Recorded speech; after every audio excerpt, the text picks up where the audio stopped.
Bienvenidos. Esto es Fuera de la Caja. Yo soy Macario Schettino y le agradezco mucho que me escuche en esta revisión de lo ocurrido en la semana que terminó el 11 de agosto 2024. Les agradezco mucho por todos sus comentarios.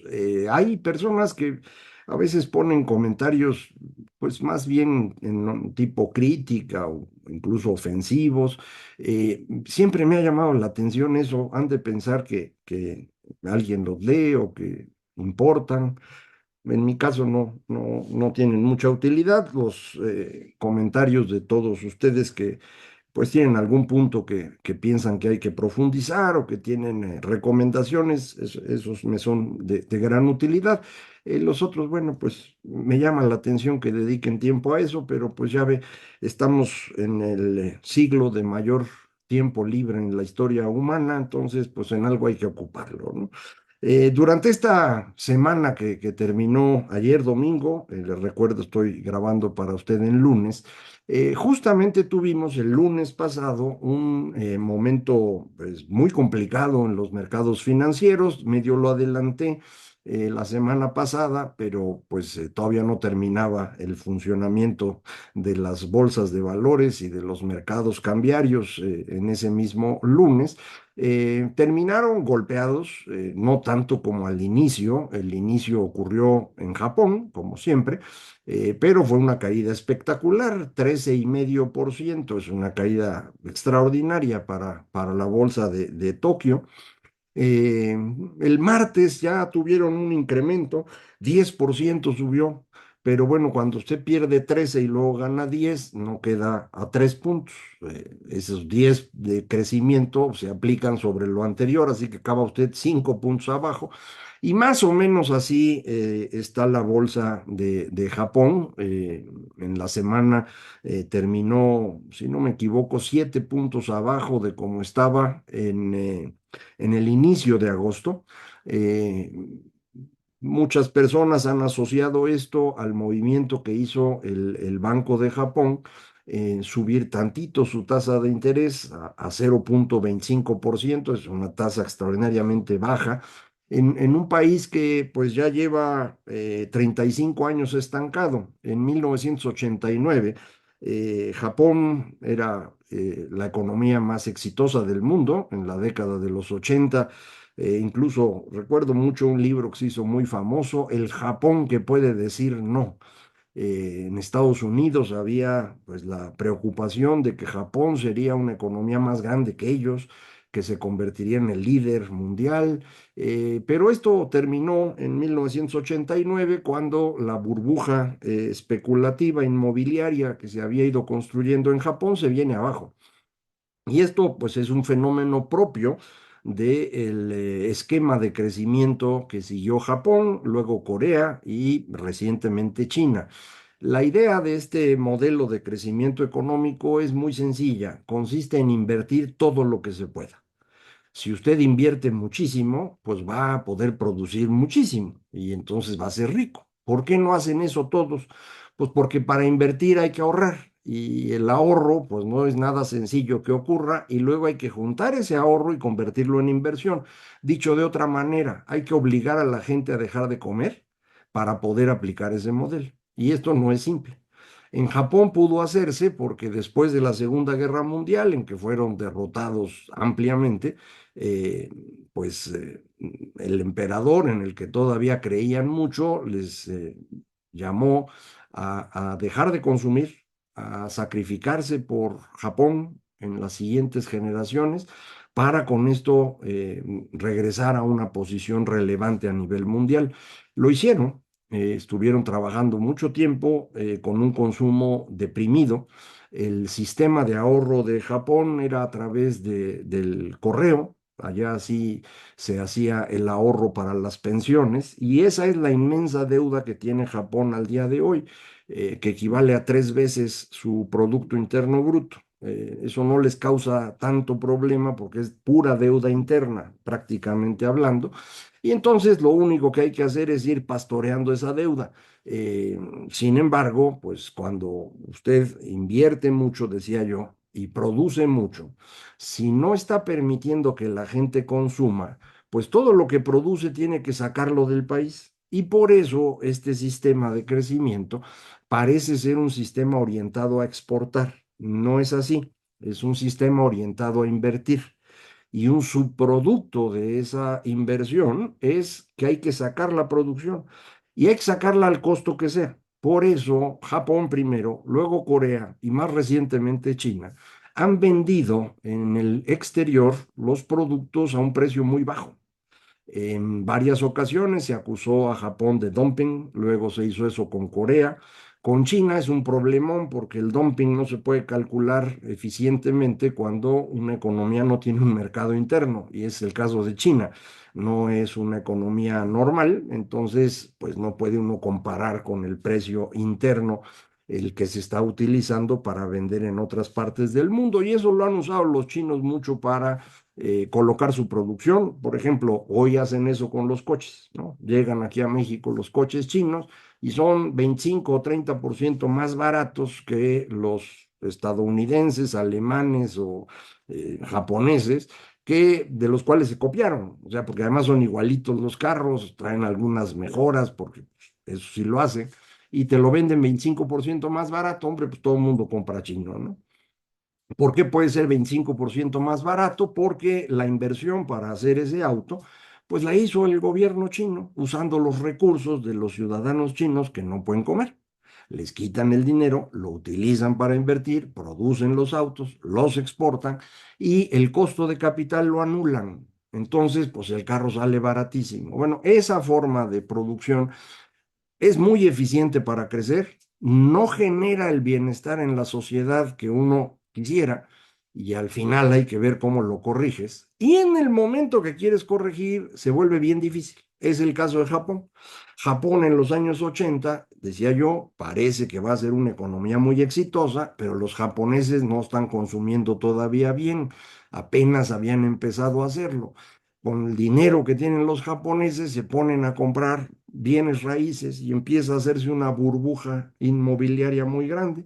Esa burbuja estalla y Japón se viene abajo. Y durante los siguientes 35 años Japón prácticamente no ha crecido, a pesar de tener la tasa de interés durante mucho tiempo en cero o incluso en números negativos, una cosa rarísima. En Corea el efecto no fue tan serio porque Corea tuvo la fortuna, entre comillas, de sufrir una crisis en 1998 que golpeó a todo el sureste asiático. Y les aprovecharon ese momento para hacer el ajuste, tratar de que consumieran más los coreanos y esto, bueno, pues les ayudó a que el golpe no fuera tan duro. En China este fenómeno ya ocurrió, octubre de 2021, la quiebra de esta inmensa financiera inmobiliaria que se llamaba Evergrande, que al día de hoy pues siguen tratando de que no se dé uno cuenta que están en un problema en China, pero sí lo están. Bienes raíces es el mayor espacio de inversión que tenían los chinos, se está desplomando, no encuentran cómo enviarle dinero a la gente para que pueda gastar, el mercado interno no jala, y entonces, bueno, pues ahí están atorados. Bueno, esos fenómenos, insisto, son resultado de un esquema de crecimiento que da muy buenos resultados, pero genera este riesgo al final que, pues de los tres países, ninguno ha podido manejar muy bien. El que tuvo más suerte fue Corea, Japón le fue mal y China, pues creo que le va a ir mal, pero ahí seguimos. En el caso de Japón, decía yo, incapacidad de crecer les ha impedido tener una tasa de interés más alta. Cuando le suben tantito se descompone todo y eso fue lo que ocurrió el fin de semana pasado. El lunes viene el golpe, las bolsas durante la semana como que se fueron acomodando. El peso mexicano durante la noche de domingo a lunes de la semana pasada llegó a estar arriba de 20 pesos, se regresó, pero pues está en 19. Creo que además del fenómeno global, nosotros en México le hemos ido subiendo el nivel de riesgo al país precisamente por esta idea del presidente de sacar adelante las reformas que él cree que son una maravilla, Pero ya sabe usted, todo lo que se le ocurre nada sirve, de hecho todo genera problemas y es el caso con la reforma al Poder Judicial o la desaparición de los organismos autónomos o también el caso de acabar con las elecciones democráticas que conocimos, acabar con el INE, regresarle a gobernación el control, esas cosas. Esto está generando un mayor nivel de riesgo de México comparado con el resto de los países. En mi cálculo, que ya le platiqué cómo lo hago, comparando el tipo de cambio peso contra dólar contra el que se usa del dólar contra todas las monedas, una canasta que se calcula, hemos incrementado nuestro riesgo en 16% comparado con el que teníamos en mayo. Lo pongo así porque el día 3 de junio fue cuando el presidente salió con su idea. 16% ya es algo, ¿no? Eso ya son 2 pesos y fracción. Y por eso en lugar de estar ahorita en 16, 16.50, estamos en 19, 19.50. Eh, Esto en un contexto de incertidumbre general en los mercados financieros, pues significa una vulnerabilidad innecesaria.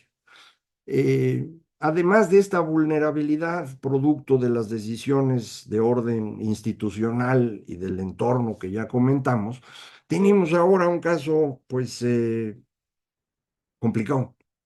Usted recuerda, hace casi 3 semanas nos enteramos que el Mayo Zambada y el hijo del Chapo habían aterrizado en Nuevo México y habían sido detenidos.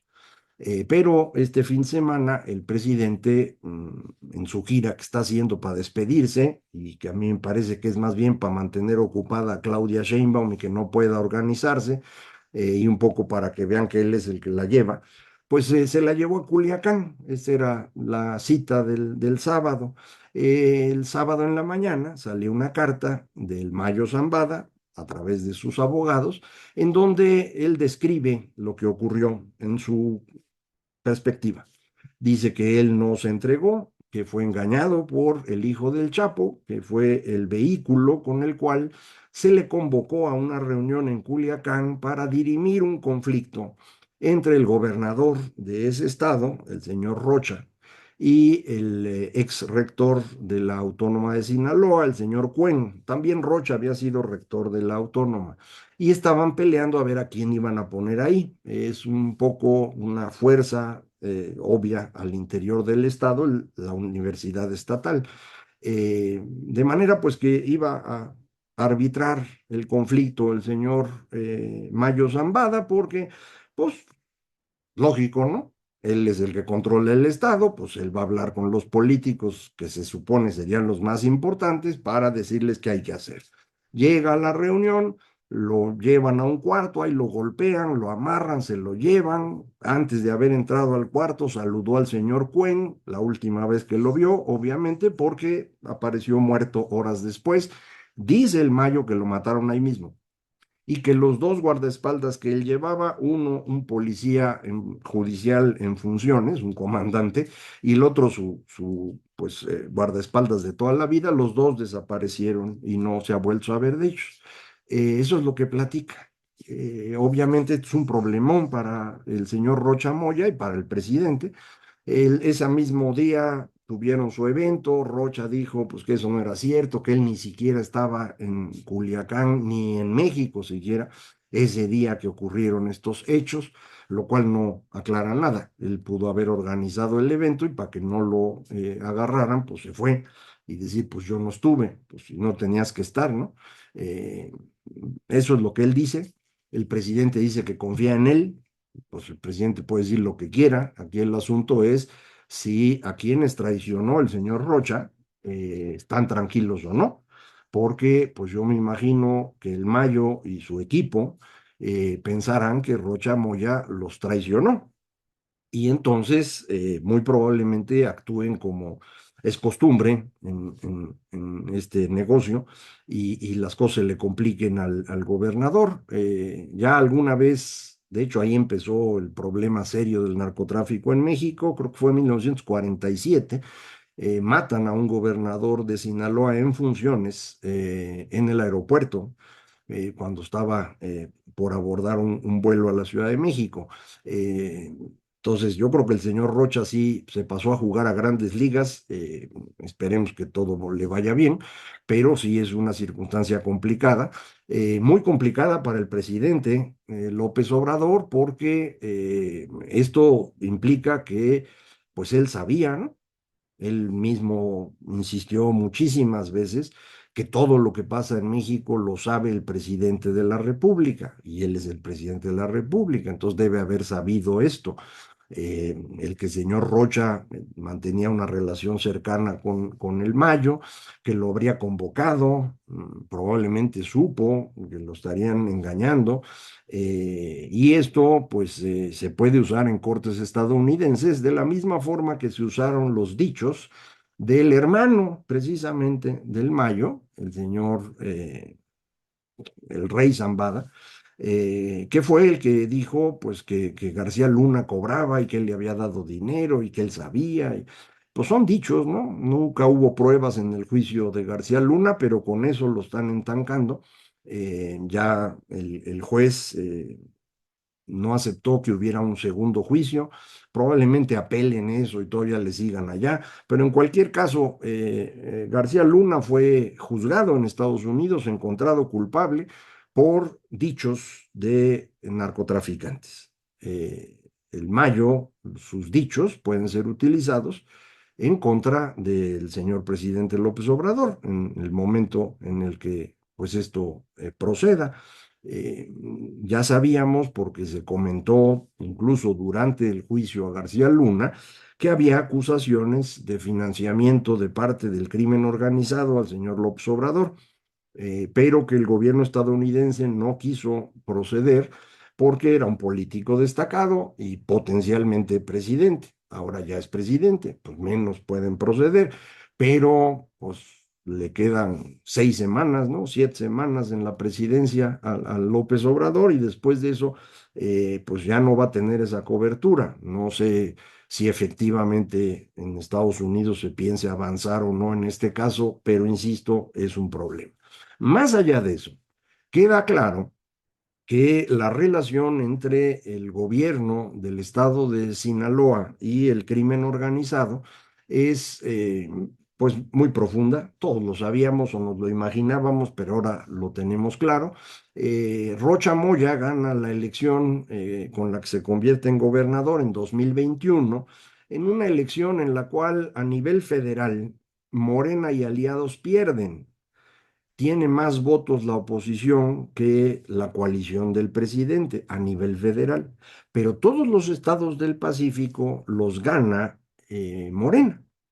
¿Cómo ocurrió esto? Pues sabemos que en Sinaloa específicamente fueron detenidos priistas, operadores, candidatos, encerrados para que no pudieran participar el día de la elección.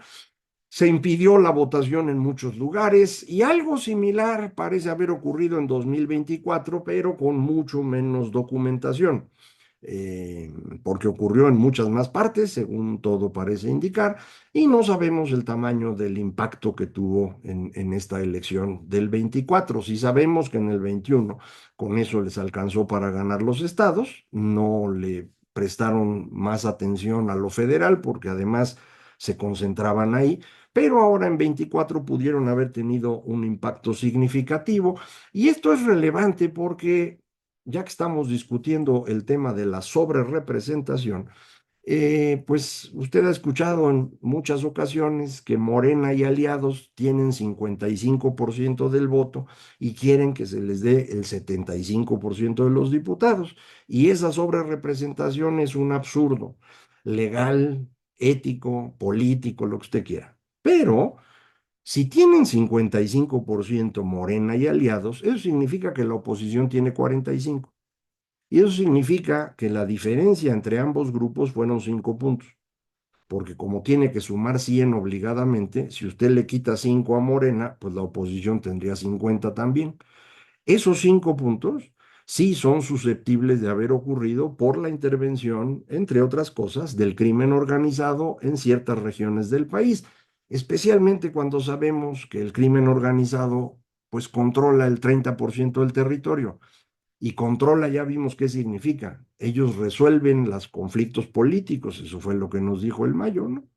Ellos deciden quién puede participar y quién no en una elección. Por eso el señor Rocha Moya tuvo que ir a pedir permiso para ser el candidato a gobernador y por eso lo ayudaron a ser el ganador, señor de Badiraguato. Entonces, estamos en una situación bien compleja. Tenemos esta incertidumbre global en los mercados, tenemos estas dificultades en materia institucional con las reformas propuestas por el presidente y ahora estamos además conscientes de que si este país no es un narcoestado, está ya muy cerquita de serlo. Pero yo confío en que eso no afecte y podamos seguir platicando por aquí.